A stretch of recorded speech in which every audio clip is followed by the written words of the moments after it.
Se a gente tivesse que, sei lá, redesenhar a universidade do zero, hoje, ela seria parecida com a que a gente conhece? Essa pergunta ficou na minha cabeça lendo o material para a nossa conversa de hoje. É o livro Competência Pedagógica do Professor Universitário, do Marcos Tarcísio Mazzetto. A provocação dele é basicamente essa. Num mundo onde a informação está em todo lugar, qual é o real papel de um professor? Sabe, aquela aula clássica expositiva, ela ainda faz sentido? É uma pergunta fundamental. E a resposta que o Mazzetto dá passa por uma virada de chave que parece simples, mas, nossa, muda tudo. Ele defende que a educação superior precisa parar de focar no ato de ensinar, para se concentrar, assim quase que obsessivamente, no processo de aprender. Não é só um jogo de palavras, né? De jeito nenhum. É trocar o protagonista da história. Exato. O livro meio que desconstrói aquela ideia antiga, quase um dogma, de que quem sabe, sabe ensinar. Esse era o modelo do professor como o sábio no palco, né? O único que tinha o conhecimento e o aluno era, sei lá, um recipiente vazio que precisava ser preenchido. Um modelo que, vá lá, talvez fizesse algum sentido séculos atrás. Talvez. Mas o cenário que o Mazzetto descreve, que ele chama de sociedade do conhecimento ou sociedade da aprendizagem, pulverizou essa lógica. O conhecimento não está mais trancado numa biblioteca. Ele está no bolso de cada aluno, literalmente, em vídeos, em artigos, em fóruns. A questão não é mais o acesso. Não é mais o acesso. A questão é o que fazer com tanta informação. E isso força a universidade a se perguntar qual é o nosso valor agregado. Sabe? Se o conteúdo está por aí, de graça, por que alguém ainda precisa de um professor? E essa é a pergunta de $1 milhão.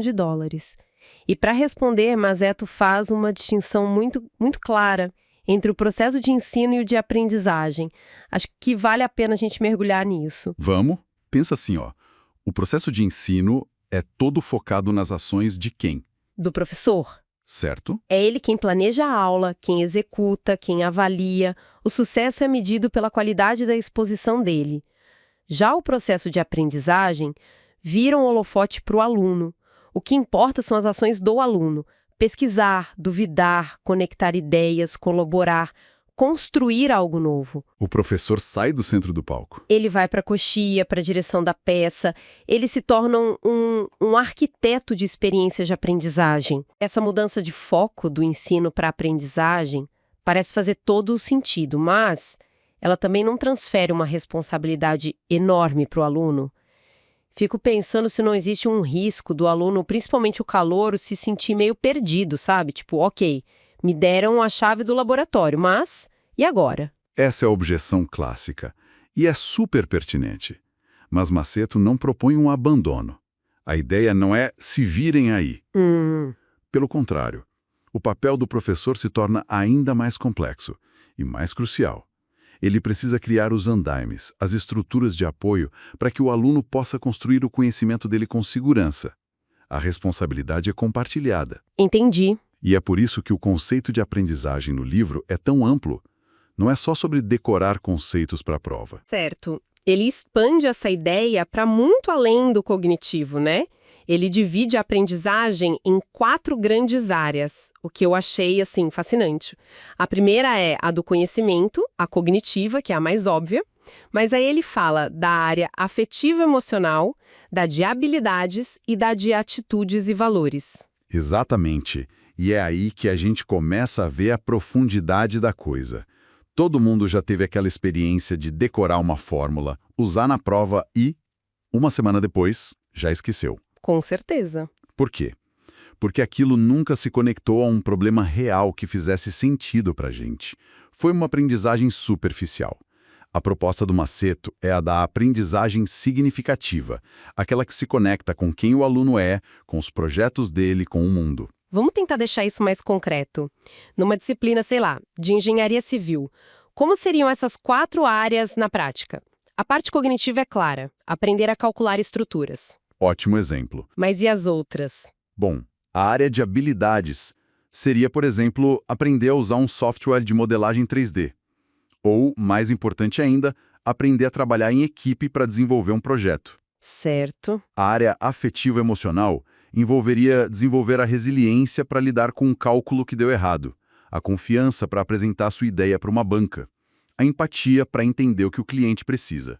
Nossa, faz todo sentido. E a área de atitudes e valores seria discutir a ética da profissão, a responsabilidade social de uma construção, o impacto ambiental de uma obra. Percebe como a formação fica muito mais completa? Não se forma só um calculista, se forma um profissional e um cidadão. Fica muito mais robusto, sem dúvida. Então, se o professor não é mais o sábio no palco, o que ele é? O livro usa uma metáfora que eu achei muito boa. A da ponte rolante, ele diz que o professor não é uma ponte estática, que só conecta o aluno ao conhecimento. Ele é uma ponte rolante, tipo um guindaste que ativamente ajuda o aluno a construir a sua própria ponte, com o material dele, na direção que faz sentido para ele. A função do professor é criar e gerenciar um ambiente de construção. Sabe que essa imagem da ponte rolante é poderosa. Me lembra daquelas aulas onde o professor simplesmente jogava a matéria e dizia: a ponte tá ali, atravessem. Exato. E muitos ficavam para trás, porque não tinham as ferramentas ou a base para fazer a travessia sozinhos. A ideia de um guia que te ajuda a construir seu próprio caminho é muito mais inclusiva e, francamente, mais humana. E implica uma mudança radical na dinâmica de poder, né? A sala de aula deixa de ser um espaço de imposição cultural, como diz o autor, para se tornar um espaço de convivência, de parceria. A responsabilidade é de ambos. De ambos.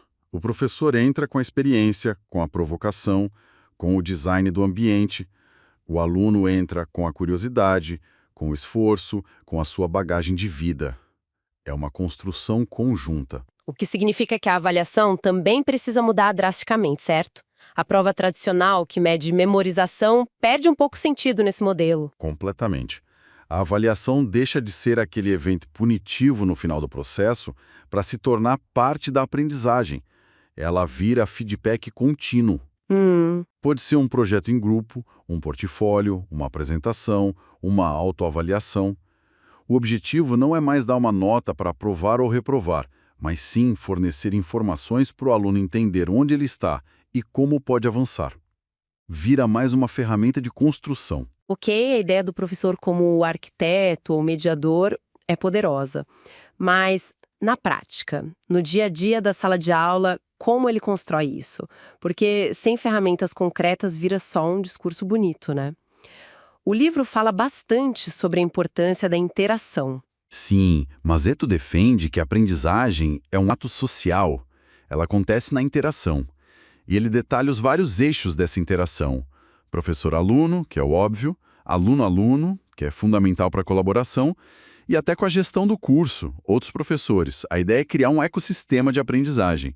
Ele até menciona a figura do monitor, que muitas vezes é subutilizada, mas que poderia ser um elo importantíssimo ali, um mediador entre os pares. E para fomentar essa interação, o livro é bem prático, né? Ele traz tipo uma caixa de ferramentas com técnicas para dinamizar a aula.